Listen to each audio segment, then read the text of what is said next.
Le secret du phénix, d'Aurore Griffon, chapitre 10. Vous avez un nouveau message. L'ego est mort, vive l'ego! Voilà, à peine réveillé ce jour-là, Félicien avait reçu son deuxième message. Il s'empressa de l'écrire dans son carnet. Il s'agissait d'un trait d'humour de son guide, de toute évidence. L'ego de Félicien avait fondu en lui lorsqu'il avait fait sa grande expérience. Il s'était complètement désidentifié de son personnage pour se fondre en tout et en toute chose. C'est ainsi qu'il l'avait vécu, tout du moins. Tout ce qui n'était pas le vrai Félicien n'était plus. Cramé, dissous, envolé, mais il restait des braises, prêt à repartir. Il s'en était rendu compte ces derniers temps, ne serait-ce que par les résurgences de ses sentiments à l'égard de ses parents et de tous ses acteurs intérimaires. Fallait-il donc qu'il connaisse encore la mort sous d'autres formes pour se débarrasser de ses dernières scories ? Il en avait la crainte et osait se l'avouer. Connaître 1000 morts pour renaître toujours plus soi-même, toujours plus affiné, plus poli, plus transparent, et donc offrir toujours moins de prise pour que les hostiles s'y accrochent. La voix d'un phénix était ainsi. Il était humain avant tout. Comment pouvait-il viser la perfection ? C'était impossible. Ce qu'il pouvait faire de mieux dorénavant serait de consacrer sa vie à apprendre la vie elle-même. L'ego n'était pas son ennemi. Il était son protecteur le plus zélé et accessoirement aussi le plus con. L'ego était en 3 dimensions. Bourreau, sauveur, victime. Pas de quoi casser 3 pattes à un canard. Félicien avait fait beaucoup de progrès en matière de résilience. Son apparence avait changé. Il avait perdu du poids et retrouvé sa musculature souple, les étoiles dans son regard. Il se sentait plus vivant que jamais. Il s'était mis récemment au jardinage, via une association de jardins ouvriers. Il y apprenait beaucoup de choses d'un point de vue de botanique, la symbiotique, les semences non traficotées, et donc éternellement fertiles, la terre, la biodynamie, etc. Tout ça était fort nouveau pour lui, parfois un peu complexe, mais il y prenait plaisir. Au moins, il ne perdait pas son temps et renouait enfin avec Dame Nature, tout en douceur. Savant de traîner de toute façon. Alors, il avait certainement encore du temps devant lui pour bichonner et récolter ses premières cultures. Il avait rencontré de nouvelles personnes, des gens simples et plutôt drôles. Le samedi après-midi se clôturait au jardin, avec les jardiniers associés, qui avaient en outre bien d'autres talents. La semaine passée, Michel avait ramené son accordéon et avait joué des petits airs de balmusette. On se serait cru à la fin du XIXe siècle, au temps des impressionnistes sur les bords de Loire. Monet, Renoir. Le tableau était magnifique. La semaine encore d'avant, c'était Laurence qui avait rapporté des quiches aux légumes et aux herbes sauvages pour accompagner l'apéritif. Sa renommée en matière de cuisine n'était pas à remettre en question. On était déjà au début du printemps, et il faisait bon flâner dehors en si bonne compagnie. Félicien avait prévenu lorsqu'il s'était inscrit pour la parcelle de jardin qu'il ne resterait pas forcément très longtemps, mais que sa sœur voulait reprendre le flambeau après lui. Elle était elle aussi sur une dynamique de changement. Alors l'association avait accepté. Félicien était vraiment le seul jardinier débutant de l'association. Il recevait moult conseils des uns et des autres qu'il appliquait à sa sauce. Les jardiniers sont des gens plutôt généreux d'une manière générale, à l'image de l'abondance qu'ils cultivent. Avec un jardin vivrier, on est toujours dans l'abondance, pas seulement sur la question alimentaire. Ainsi, on ne stresse pas de savoir ce qu'on va bien pouvoir mettre dans son assiette le lendemain, ni dans ses yeux et ni dans son cœur. C'est assez sympathique comme style de vie. Au jardin de l'association, il y avait aussi un poulailler, bien garni. Un roulement d'entretien était convenu et une cagnotte réservée aux soins et nourriture complémentaire des volailles. Bien sûr, ces dames poulettes et autres pintades recevaient en échange de leurs œufs, et parfois de leur chair, de véritables festins avec tous ces jardiniers. Elles avaient le droit aux bons gros verres juteux de fumier, aux feuilles de salade, de choux, d'herbes, etc. De temps en temps, quelques-unes, les moins farouches, venaient retourner le sol chez l'un et débarrasser les vermines et parasites des légumes chez l'autre. Tout ça était une petite bulle paradisiaque, une bulle de résilience, à 2 pas du centre-ville. Jamais Félicien ne s'était douté auparavant que ce monde coexistait, à 10 minutes de chez lui. C'était vraiment une très belle découverte qui avait eu lieu. Disons, pas tout à fait par hasard. Bernie, le petit chien qu'Antoine avait trouvé, avait suscité beaucoup d'envie d'adoption. Il y avait eu des entretiens très poussés des divers candidats pour que ce placement soit vraiment sérieux et respectueux de la vie de Bernie. Finalement, ce fut un jardinier de l'association qui fut sélectionné, car il présentait vraiment toutes les garanties, selon les enfants. Et voilà comment Félicien fit son entrée au jardin des fines fleurs, quelques semaines plus tôt. Antoine et Fanny y passaient de temps à autre, malgré leur peu d'intérêt à leur âge pour ce genre d'activité. Ils venaient surtout passer un moment avec Bernie, pour jouer et se promener. Son nouveau maître, Étienne, jardinier en chef de ses jardins ouvriers, était relativement jeune, une trentaine d'années. Il vivait en couple avec 2 enfants. Bernie venait ainsi se défouler au jardin presque tous les jours. Il y avait eu un vide à l'imprimerie, les après-midi. Mais puisque Bernie était occupé avec son nouveau maître, à courir après les lapins et à débusquer les taupes, tout était pour le mieux.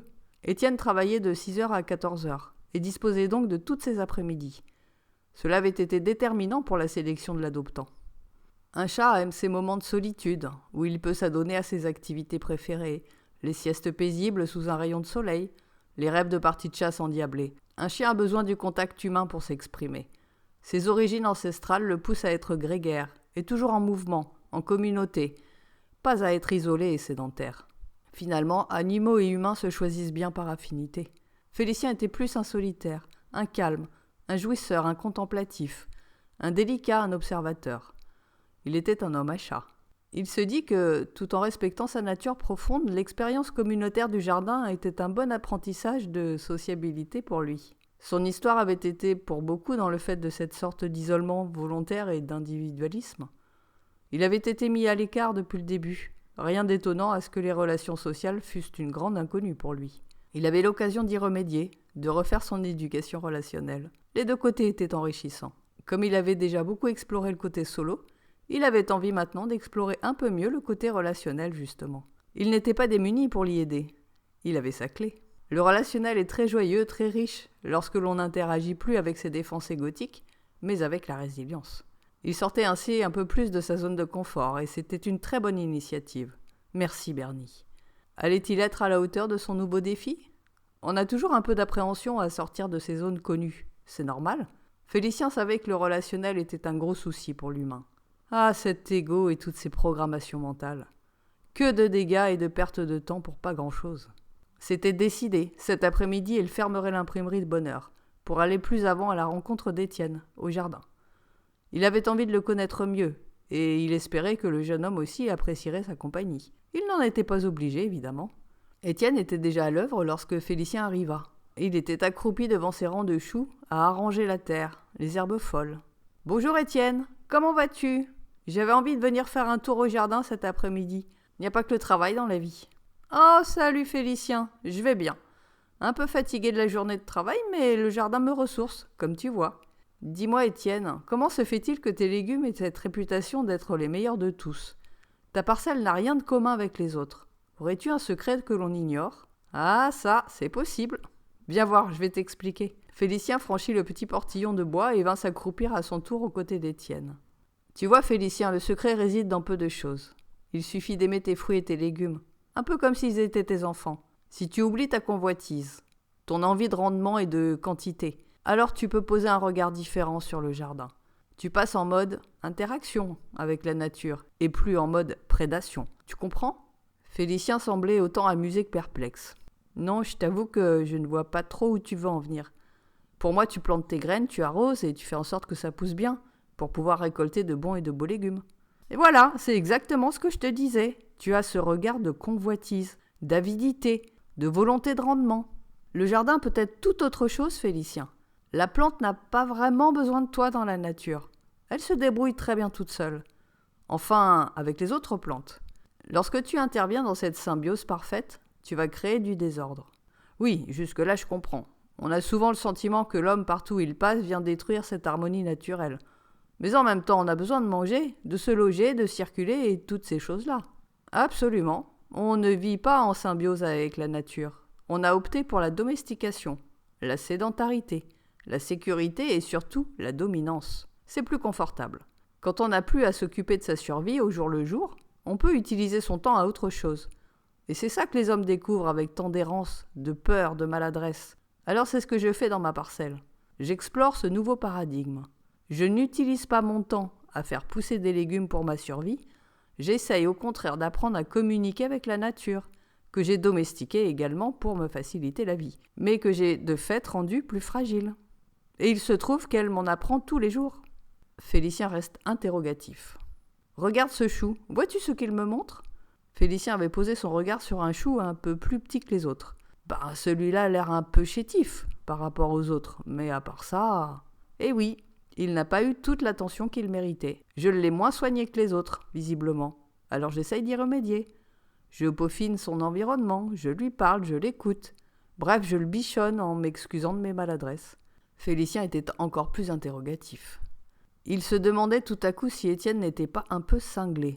J'ai voyagé au Japon assez longtemps, lorsque j'étais célibataire et sans enfant. Là-bas, j'ai pu apprendre beaucoup de choses sur les jardins. Tu sais que les Japonais entretiennent une relation très particulière avec leurs jardins, leurs plantes, leur environnement naturel. Ils ne peuvent pas faire dans la quantité, faute de place. Alors ils font de la qualité. Eh bien là-bas, j'ai pu rencontrer une vieille dame qui avait une production de fruits et légumes exceptionnelle. Elle était réputée dans toute sa région et les gens s'arrachaient littéralement le moindre légume, le moindre fruit qu'elle pouvait vendre sur le marché. Ce n'était pas pour rien. J'ai pu goûter quelques-uns de ces légumes et jamais je n'ai trouvé cette sensation nulle part. Il ne s'agissait pas que du goût, qui, il faut avouer, était quand même hors norme. Non, il s'agissait d'un sentiment de plénitude qui venait envahir à chaque bouchée. Une magicienne, en somme ? Oui, on peut dire ça. J'ai fait des pieds et des mains pour venir jardiner avec elle, chez elle. Il m'a fallu beaucoup de persévérance et de patience, mais j'y suis arrivée. Et depuis, j'applique simplement sa méthode. Et c'est quoi sa méthode ? Les enfants, Félicien. De quoi ont besoin les enfants pour s'épanouir, grandir en force et en santé ? D'amour, de soins, de jeu, d'attention, de valorisation, de sécurité, de confiance, de joie et d'encouragement. Voilà, c'est ça le secret. J'aime mon jardin et chacune de mes plantes depuis la graine. Je leur accorde 100% de mon attention lorsque je suis ici et ne pense à rien d'autre. Je leur donne ma joie de vivre et mon bonheur de passer un moment avec elles. Le jardin n'est jamais une corvée. Je m'amuse ici. Parfois je chante, je leur parle. Et surtout, je les dorlote quand je vois qu'elles sont malheureuses ou fébriles. Elles aussi ont leurs petits soucis, comme nous.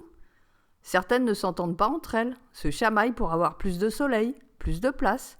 Parfois, elles stressent parce qu'elles sont attaquées par des bestioles, ou qu'elles ont froid ou soif. Je prends tout ça en considération, et c'est pour ça que mes fruits et mes légumes sont exceptionnels. Ils sont au top de leur énergie vitale et de leur développement. C'est tout. Alors en somme, lorsque tu les manges, c'est cette énergie que tu consommes ? Oui. Ça te semble cruel ? Ben, si je synthétise, manger ses enfants, c'est pas vraiment dans l'ordre des choses. Tu as raison, c'est horrible. Non, lorsque je les récolte, elles sont prêtes en réalité à vivre leur ultime transformation. Si je ne les récolte pas, elles vont juste dépérir et prendre le cycle naturel de la plante, faire des graines avant de mourir. Ainsi, certaines seront laissées à leur cycle naturel, pour avoir des graines l'année suivante. Mais d'autres vont vivre une ultime transformation et finir en beauté, dans un plat merveilleux de saveurs et de couleurs. N'est-ce pas une belle apothéose pour un légume ? Ah, vu comme ça, c'est vrai, tu leur donnes les derniers honneurs, de la plus belle des façons. C'est ça, je ne les convoite pas, je les mets à l'honneur, et elles s'offrent toutes seules. C'est ce qui fait toute la différence. Tu vois, tu n'es pas si bête. Ah, si tu le dis, bah je prends. Pour les enfants, tu fais un peu pareil, sauf que tu t'arrêtes lorsqu'ils sont autonomes. Ton job de parent bienveillant prend fin quand ils quittent le nid, et se transforment en adultes sains et pleins de vigueur. Eux vont continuer longtemps leur cycle de développement, mais ils vont aussi faire des graines et disparaître un jour. La récompense d'être le meilleur parent possible se récolte tous les jours avec les enfants. Tu les vois grandir, rire, s'amuser, s'épanouir. Et là aussi, tu récupères ce surplus d'énergie vitale qui te régénère. Les enfants te l'offrent. Mais tu as raison, Étienne. Je n'ai pas d'enfants, mais j'ai une belle relation avec mon neveu et ma nièce. Ils font partie de ce qui me régénère au quotidien. C'est absolument exact. Les enfants sont un concentré de vitalité. Si tu les convoites pour qu'ils te donnent ce qu'il te manque, ce que tu veux faire d'eux ou ne pas faire d'eux, tu ne fais que les épuiser, les éteindre, les rendre chétifs, rétifs et malheureux. Par contre, si tu portes sur eux un regard attentionné, attentif, bienveillant, curieux, sans contrarier leur développement et leur joie de vivre, alors ils te donneront au centuple toute l'énergie dont tu as besoin pour te régénérer au quotidien. Échange, gagnant-gagnant. Mais alors, c'est pour ça que tu passes un temps fou dans ce jardin ? Tu n'es jamais fatigué avec tout ce que tu fais ? Si, parfois mes enfants m'épuisent parce que je ne peux pas suivre. Ils me donnent trop d'énergie, alors le jardin vient me mettre au calme, me recentrer. C'est une énergie d'une autre nature, vois-tu. Les plantes, on a de la chance. On ne les entend pas se chamailler, crier, brailler. Et en plus, elles ne courent pas partout dans tous les sens. C'est l'avantage. Mais elles aussi te prennent de l'énergie à t'en occuper comme ça. Bien sûr, Sauf que l'énergie, Félicien, elle peut circuler en circuit fermé. Ah, tu peux développer, ça m'intéresse. Quand je viens ici au jardin, je prends toujours un temps pour me syntoniser dans ce lieu. Ça me prend 1 à 2 minutes. Je me vide de mes pollutions mentales avant de franchir le portillon. Et un peu comme un caméléon, je reprends les couleurs du jardin. Le vert est la couleur par excellence de la sécurité, de la sérénité. C'est une couleur dans laquelle tu te sens bien, parce qu'elle est aussi inconsciemment la couleur de l'abondance. Quand tu vibres l'abondance, tu te sens bien, rempli, en satiété, en sécurité, positif, joyeux, partageur. On n'a pas besoin de plus pour se sentir bien. Regarde la différence lorsque tu es en pleine urbanisation, où tout est bétonné, gris, sale, et lorsque d'un coup tu débouches sur un grand parc verdoyant. Tu peux le sentir, le contraste quand même. Absolument. Tu te rends compte de tout ce que subissent ces gens qui vivent en cité HLM, dans des blocs de béton, sans aucune verdure autour. Ce doit être horrible. Bien oui, on ne peut pas dire que ces endroits-là soient pétants de vitalité. La population se syntonise, elle aussi, aux couleurs de son environnement immédiat. La violence peut facilement prendre racine dans ces lieux, tellement l'énergie vitale naturelle fait défaut, ou ne peut être déposée et offerte nulle part. Beaucoup de gens deviennent méchants, parce qu'ils sont affamés d'énergie vitale. Il suffirait de peu de choses pour apaiser les banlieues, tu sais. Si le vert était plus présent que le gris, ça irait tout de suite beaucoup mieux. Il y a des choses ultra simples à faire pour résoudre des problèmes insolubles à nos sociétés. Et pas besoin de dépenser des millions, tu recrois. Mais si un seul habitant d'une cité se mettait à faire du jardinage, tu ne crois pas que ce serait bien vite saccagé ? Sans doute. Il faut beaucoup de persévérance pour inverser les énergies. S'y mettre à plusieurs est souvent plus facile. Parvenir à faire participer les plus grandes gueules, c'est un gage de respect de la part des autres. Les cités ont leur code, par exemple, et c'est important de s'y adapter quand on veut y faire des choses. Mais dis-moi Étienne, tu parles comme un éducateur, c'est ton métier ? Ah, j'ai fait des études en ce sens. Oui, je voulais devenir éducateur au départ. Et puis la vie et les opportunités, pour l'instant, m'ont amené à faire autre chose. J'ai voyagé pas mal, et puis lorsque l'on a décidé avec ma compagne de fonder une famille, j'ai trouvé un job de cuisinier dans une cantine scolaire. Je voulais avoir le temps de voir mes enfants grandir. Les horaires étaient bien pour ça. Et tu sais pas ? Eh bien, je travaille pour la cantine de l'école de mes enfants. Ce n'était pas calculé ainsi, mais c'est là que j'ai eu mon poste. Alors du coup, c'est toi qui leur fais à manger le midi ? Oui, je joins l'utile à l'agréable. Je suis présent pour eux d'une certaine façon, presque toute la journée. Ils doivent être fiers de leur papa. Tu m'étonnes, surtout quand papa fait des frites. Ah, ce n'est pas trop paradoxal pour toi de faire à manger de l'industriel ? C'est un peu ça quand même les cantines. Je le vois avec mon neveu et ma nièce au collège. Ah, quand je suis arrivée dans cette école, ça m'a choquée. Le budget repas est ridicule dans les cantines. Tout est géré à la McDo. Fournisseurs référencés les moins chers possibles, bouffe industrielle et insipide, à fond les ballons. Alors j'ai fait des propositions et petit à petit les mentalités ont évolué au sein de l'équipe. Le chef a pris en considération certaines de mes propositions et tout le monde s'y est mis. La mairie a donné son aval, la société gestionnaire a lâché du lest. La nutritionniste a approuvé. Tu vois, il n'y a pas que dans les cités qu'il faut de la persévérance et de la souplesse adaptative. Maintenant, on travaille avec beaucoup de producteurs locaux, de préférence en bio. On privilégie les produits frais, bruts, que l'on travaille, au lieu de se contenter de les décongeler et de les faire réchauffer. On fait de la cuisine simple, relativement économique, et qui convient bien aux petits. On y met beaucoup plus d'amour. Quand on n'a pas la qualité équivalente à ce que je peux faire au jardin, on peut tout de même compenser par du soin et du cœur, histoire de recharger les aliments en vitalité. Du moment qu'on n'a pas du plastique à servir en repas, on peut revitaliser assez efficacement les aliments, même un plat industriel. On y ajoute un supplément d'âme. C'est ce que je fais, surtout le jour des frites.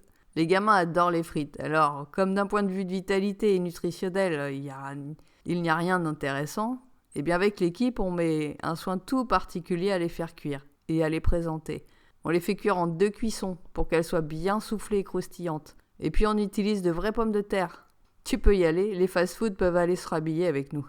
Ensuite, j'ai mené des actions avec l'équipe pédagogique. Les profs n'aiment pas bien se mélanger aux équipes, dites de service. C'est comme ça. Une histoire de classe sociale et de hiérarchie débile, encore bien incrustée dans les mentalités. Dans cette école, il y a un espace vert important. J'ai donc proposé, devine quoi ? D'y installer un jardin potager. Eh ben oui, ça a bien arrangé tout le monde car l'endroit était peu accessible pour les tondeuses à gazon. Et l'équipe pédagogique bataillait sec pour leur projet d'école. Le jardin a mis tout le monde d'accord car c'est moi qui viendrai installer en dehors de mes heures de travail. Petit poil dans la main, les instits. Ah, surtout rarement des gens très manuels, plus des intellectuels. Ah oui, ça m'a pris toutes les vacances scolaires, mais en un an, on est arrivé à un résultat magnifique. Maintenant, le jardin de l'école fait référence. Et il est vraiment la fierté des enfants. Il donne pas mal en plus. Assez pour faire plein d'expériences. Ah ? Oui, ils ont bien voulu tenter l'expérience sur la mémoire de l'eau avec les plants de légumes. C'est quoi ? C'est ce que je t'ai expliqué depuis le début.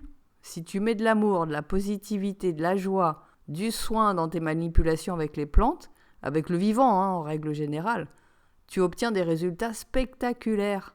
Si tu fais l'inverse, que tu insultes tes plantes, que tu les négliges, que tu ne respectes pas leur nature propre, etc., eh bien, tu obtiens des plantes chétives, malades et dégueu à manger. C'est l'eau qui est un vecteur d'information. Les plantes, tout comme nous d'ailleurs, sont majoritairement constituées d'eau. Et ils ont fait ça a marché complètement. Les enfants ont tous vu la différence et ont donc retenu la leçon. Bizarrement, il y a eu aussi beaucoup moins de bagarres à la récré. C'est marrant. Les gosses ont aussi considéré autrement le personnel de service. Et ils ont même aidé celui qui s'occupe de ramasser les feuilles de la cour. Ils ont fait un compost pour leur jardin en récoltant les épluchures de la cantine et les déchets de tondeuse, les feuilles des arbres. En fait, juste autour des fruits et légumes, tu as recréé un mini-village. Mais je ne l'ai pas fait seul, Félicien. J'ai juste été l'initiateur. Et la mayonnaise a prise. On ne peut pas matérialiser des idées comme ça s'il y a trop d'opposition, de réticence ou d'indifférence. Il faut une synergie autour d'un projet. J'ai eu de la chance. Ouais, et sans doute aussi que tu as su transmettre ton enthousiasme et ta dynamique. Yes! C'est parce que je me suis sentie à ma place. Ça demande peu d'efforts en réalité quand tu es à ta place et investi dans ce que tu fais. Faut pas se mettre la pression.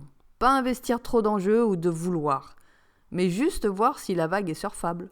Sinon c'est paddle, et là tu rames, comme un galérien. Maintenant le jardin de l'école n'a plus vraiment besoin de moi. Ça roule tout seul. La cantine c'est déjà bien avancé, dans une bonne dynamique. Rien n'est acquis ni définitif. Lorsque je changerai de job, certainement qu'une dynamique différente s'installera. Ou pas. L'empreinte aura été faite pour les enfants qui auront connu cette dynamique, cette expérience. Et c'est le principal. C'est ce que je pouvais apporter en faisant ma part. La vie n'exige rien de plus, tu sais. Te sentir à ta place, où que tu sois, et y instiller un peu de ton énergie. Ah tiens, regarde qui arrive. Mais c'est Bernie. Je n'avais même pas calculé qu'il était absent. T'as vu, il vient du petit bois derrière. Et dis donc, ça fait loin. Ah, c'est que notre Bernie a pris ses petites habitudes. Tu me croiras si tu veux, mais je l'ai vu jouer avec un renard l'autre fois, dans ce coin là-bas justement. Ah, je savais pas que les chiens pouvaient s'entendre avec les renards. Ah, parfois on ne comprend pas tout. Et je pense qu'il se donne rendez-vous pour jouer les après-midi. Il file vers le bois à chaque fois qu'on arrive au jardin. Sans doute une renarde qui lui a tapé dans l'œil. Va savoir. Ça arrive, tu sais, que les espèces domestiques et sauvages interagissent ensemble. Tout est possible dans ce monde.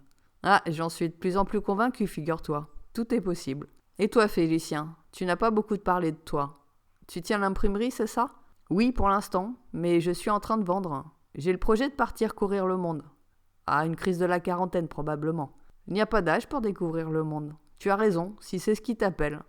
Tu veux essayer la vie nomade, alors ? J'aimerais bien tenter l'expérience. Je me sens un peu trop domestiqué en ce moment. J'ai déjà pas mal bourlingué dans ma vie, mais j'aimerais le faire autrement. Avec plus de curiosité, plus de sérénité. Jusqu'à présent, j'avais bougé plus par nécessité qu'autre chose.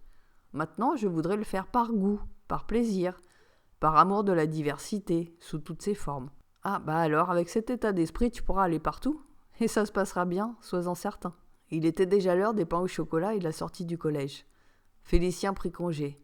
Il avait pris une sacrée leçon de vie aujourd'hui. Il existait donc des gens comme Étienne sur Terre. Une de ces personnes à l'aura magnifique, qui œuvre déjà à l'amélioration du monde. Un vrai résilient, cet Étienne. Un modèle inspirant pour Félicien. Les jeunes générations sont bien différentes des nôtres, se dit-il. Elles se prennent bien moins la tête, et elles ont tellement raison.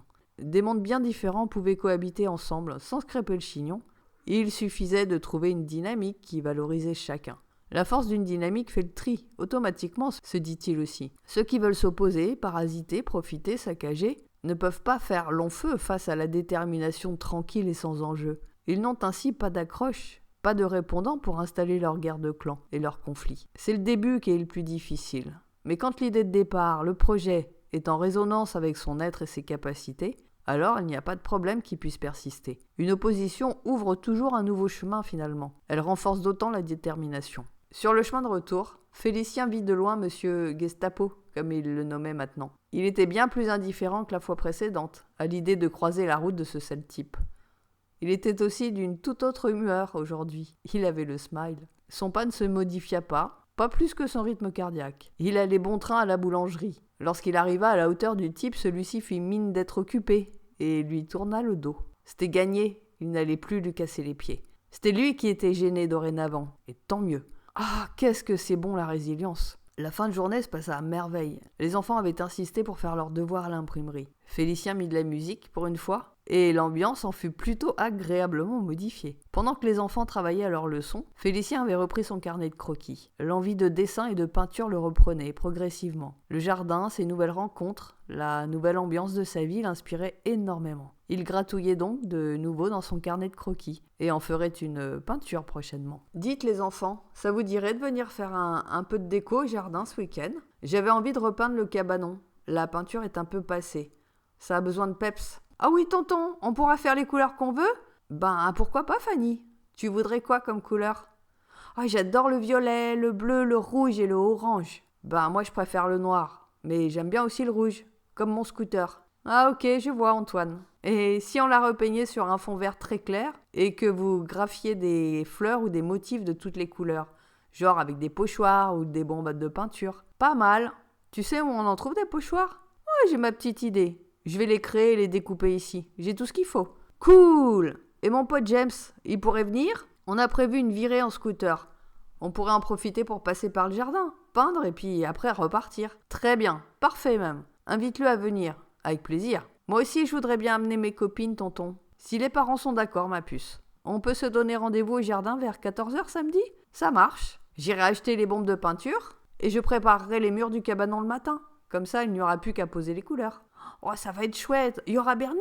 Ah, je ne sais pas, mais sans doute. Je dirai à maman de faire un gâteau et de prendre des boissons et des bonbons. Elle travaille, votre mère, samedi? Oui, elle travaille. Mais que le matin. Tout était parfait et augurait un délicieux week-end. Félicien, une fois rentré chez lui, se dit qu'il serait quand même plus courtois de prévenir Étienne pour les modifications du cabanon. Il s'agissait d'une association. Les prises de décision individuelles devaient être au moins annoncées. C'était logique. Et Étienne était président cette année. Allô, bonsoir Étienne, c'est Félicien. Je ne te dérange pas, j'espère. Non du tout. Hein, salut de nouveau. Tu voulais me dire quelque chose? Oui, samedi, j'ai prévu de donner un coup de rafraîchissement au cabanon de ma parcelle. Y vois-tu un inconvénient? On sera une petite équipe et on voudrait bien faire un peu de peinture. Colorée. Ah ok. Oui, ça ne fera pas de mal. Par contre, tu fais bien de m'appeler parce que, comme tu le sais, à l'assaut, nous avons établi certaines règles. La première, c'est le respect du lieu. Oui, bien sûr, et on a décidé de n'utiliser au jardin que ce qui respectait l'environnement. J'imagine que tu n'as pas forcément pensé que la peinture en faisait aussi partie. Nous n'autorisons que les peintures naturelles, pas les peintures toxiques, style acrylique, etc. Oh, flûte! Mais pour l'extérieur, il n'existe pas de peinture naturelle. Et puis c'est que nous voulions mettre de belles couleurs. Félicien ne put s'empêcher de penser que là, ça poussait le bouchon un peu trop loin. Ça ressemblait fort à du dogmatisme écolo et ça lui plaisait pas du tout. Félicien, je me doute à peu près de ce que tu peux penser. Je te rassure, nous n'avons rien contre ce genre d'initiative. Au contraire, il ne s'agit pas de stigmatiser les industries ou ce genre de trucs. Il s'agit juste d'être en cohérence avec notre projet associatif. Alors voilà, nous avons des recettes de peinture naturelle qui peuvent être utilisées sur le bois ou sur le métal et en extérieur. Si je t'avais juste dit non, tu aurais pu en effet me targuer d'extrémiste, et c'est vrai. Là, pour tout ce qui est peinture et traitement divers, on a tout ce qu'il faut, et c'est 10 fois mieux que ce que tu pourras trouver en magasin de bricolage. Passe au jardin demain si tu veux, je te laisserai les fiches de recettes. Tu verras, c'est hyper simple. En utilisant les pigments naturels, tu obtiendras à peu près toutes les couleurs. La base pour le bois, c'est la peinture à la farine. Sinon, il y a aussi plein d'autres recettes. On les a déjà testées, si tu regardes bien les autres cabanons ou les clôtures. Tu verras. Ah, d'accord, c'est vrai que je me sentais un peu sur la défensive. Tu l'as senti? Absolument. Mais tu verras. En essayant, tu seras convaincu.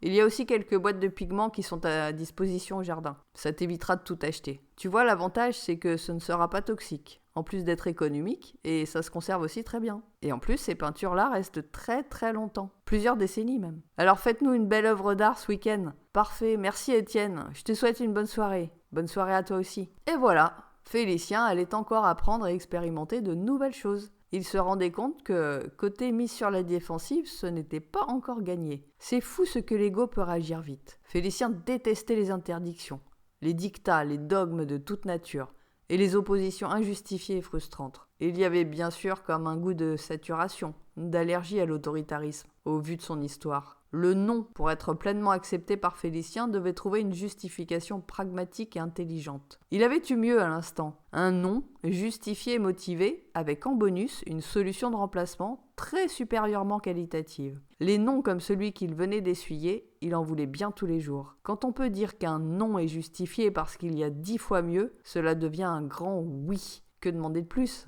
Ce qui ne va pas avec le non catégorique, abusif et sans appel, c'est qu'il ne respecte pas votre libre arbitre, votre pouvoir de décision, de choix, de volontarisme. Nous aimons bien que nos non soient respectés lorsqu'ils sont prononcés suite à une atteinte personnelle, une ingérence dans notre zone d'intégrité. Tout ceci est complètement légitime. Mais nous n'avons pas la réponse lorsque le non déclenche une frustration, un refus infondé et illégitime. Nous accumulons les frustrations à répétition. Et un jour, le bouchon de la cocotte minute saute, égare à celui ou celle qui se trouve à proximité. Alors qu'un non de résilience, c'est un non qui dit « T'emballe pas Coco pour ta première idée, il y a mieux à trouver pour l'intérêt de tous, et y compris le tien. » Là, il n'y a plus de frustration, il y a une solution nouvelle et enthousiasmante qui renverse le négatif en positif. Félicien venait encore de trouver un nouveau jeu. Le jeu du non de résilience. Dès que son ego se pincerait sur un non, il aurait l'opportunité de faire preuve de résilience, et donc de créativité, de curiosité. Génial! L'histoire de la peinture à la farine lui allait parfaitement bien, à tout point de vue. Ils allaient jouer aux petits chimistes cuisiniers samedi, en plus de jouer aux artistes peintres. Personne ne serait intoxiqué par les vapeurs et les solvants. Et évidemment, les couleurs naturelles aux pigments iraient bien mieux dans l'harmonie générale du jardin. Félicien n'avait jamais pensé à fabriquer ses peintures, même pour ses tableaux. Cela devait être possible également. Mais tout est possible. Comment avaient fait nos ancêtres pour nous laisser tant de sublimes démonstrations picturales avant l'invention de la pétrochimie ? 500 ans plus tard, 10 000 ans plus tard, ça existait toujours. Et les peintures à l'œuf et aux pigments avaient encore leur couleur d'origine. Il avait hâte, dans l'absolu, d'ouvrir les portes du non avec sa clé de résilience. Ah, vivement demain, se dit-il, avant de s'endormir ce soir-là.